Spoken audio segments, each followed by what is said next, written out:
WhatsApp guys, welcome back once again. दोस्तों, आज की कहानी जो एक्सप्लेन करने जा रहे हैं वो असल में एक वेब सीरीज होने वाली है, जिसका पहला एपिसोड होपफुली आपको बहुत पसंद आएगा। तो एपिसोड 1 की शुरुआत होती है लिव नाम की लड़की से, जो एयरपोर्ट पर बैठी अपनी फ्लाइट का इंतजार कर रही है।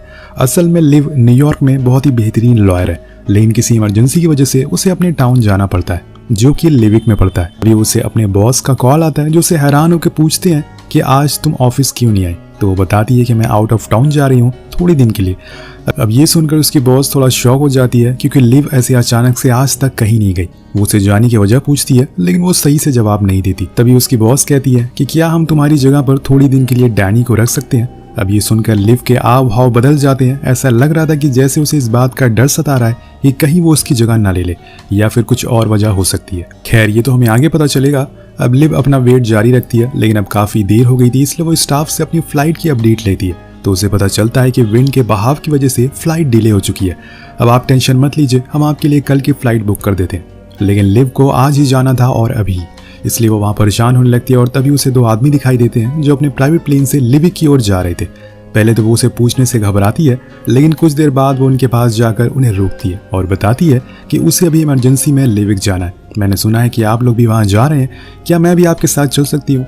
पर सामने वाला आदमी, जिसका नाम जॉन होता है, वो हैरान होकर कहता है, क्या तुम तो हमें जानती भी नहीं हो और हम तुम्हारी जिम्मेदारी नहीं ले सकते, हमें बीच में कुछ काम भी पड़ सकता है। लिव सभी चीज़ों की जिम्मेदारी खुद उठाने को कहती है और उन्हें बताती है कि उसके पास बस एक ही बैग है और कुछ सामान नहीं है।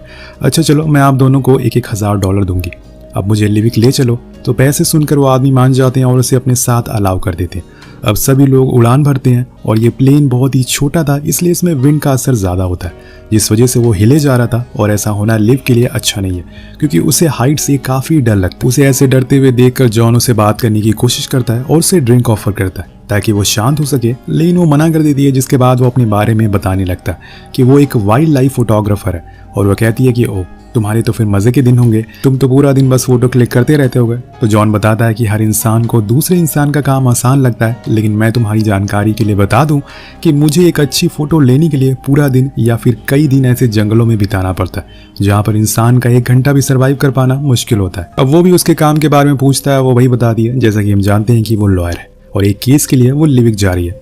अब इस बात में कितनी सच्चाई है ये तो हमें आगे ही पता चलेगा। यहाँ जॉर्ज, जो कि जॉन के साथ होता है, वो इस प्लेन का पायलट था, वो उससे कहती है कि क्या हम प्लेन को और नीचे से नहीं उड़ा सकते। तो वो हंसते हुए कहता है कि ऐसा करने पर हम लिविक की जगह कहीं और पहुंच जाएंगे। और इसके घबराहट को देखकर जॉन उसे कुछ चॉकलेट और पानी देता है, पर वो ये भी लेने से मना कर देती है। तब वो उसे बताता है कि जिस जगह पर हम जा रहे हैं वहाँ हमारे पहुँचने तक सब कुछ बंद हो जाएगा, इसलिए बेहतर है कि तुम अपने पेट को भर कर रखो, ताकि वहाँ खाने के लिए इधर उधर भटकना ना पड़े। अब वो सामानों को रख लेती है। जॉन और उससे कुछ और बातें करने की कोशिश करता है, लेकिन वो सोने जा रही थी, ये बोलकर उसे चुप करा देती है। यहाँ लिव जैसी आंख बंद करती है, उसे अपने अतीत के बारे में याद आने लगता है।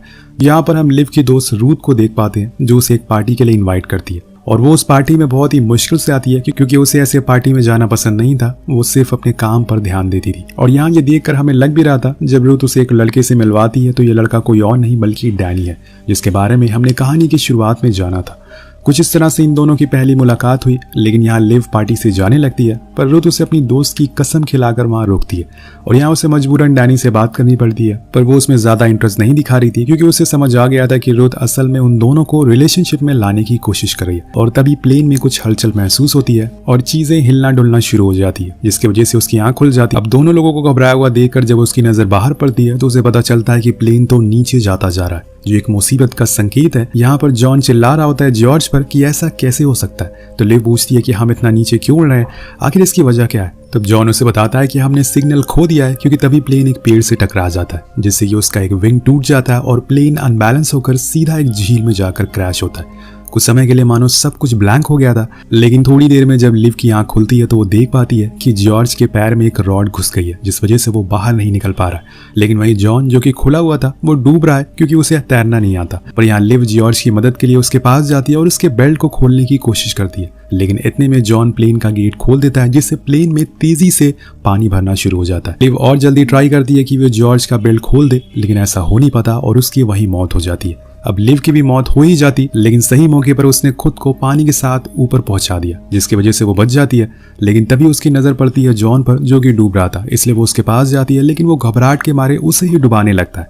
अब लिव को पता था कि जॉन बहुत ही घबराया हुआ है, इसलिए पहले तो वो उसे पानी में सर्वाइव करना सिखाती है, यानी कि तैरना, और कहती है कि अपने पैरों का इस्तेमाल करो, जिससे कि वो धीरे धीरे करके किनारे पर आ जाता है। लेकिन यहाँ जॉन की हालत अब ठीक नहीं थी, उसके पेट में पानी भर चुका था। पर लिव उसे हौसला रखने को कहती है, क्योंकि अब वही अकेले बचा हुआ है।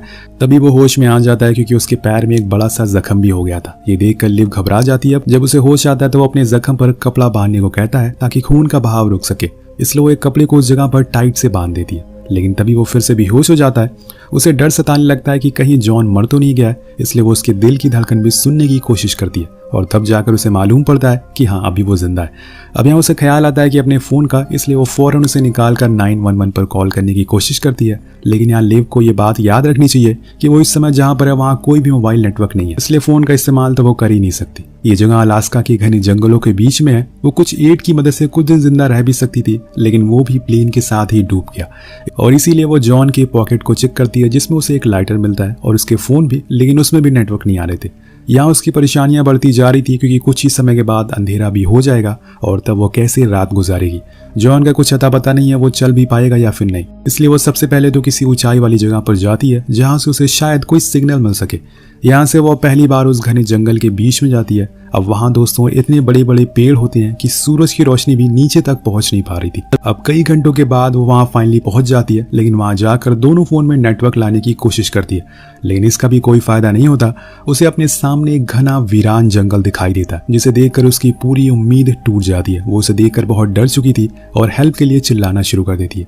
लेकिन यहाँ आखिर उसकी मदद करने के लिए कौन आएगा। वो बड़ी ही देर तक वहाँ खड़ी रहती है, लेकिन जब कुछ हासिल नहीं होता तो वो वापस नीचे आ जाती है। कुछ लकड़ियों को इकट्ठा करके आग जलाने की कोशिश करने लगती है, लेकिन इससे भी कोई फायदा नहीं होता, क्योंकि जिस लाइटर से वो आग जला रही थी उसमें पानी भर चुका था।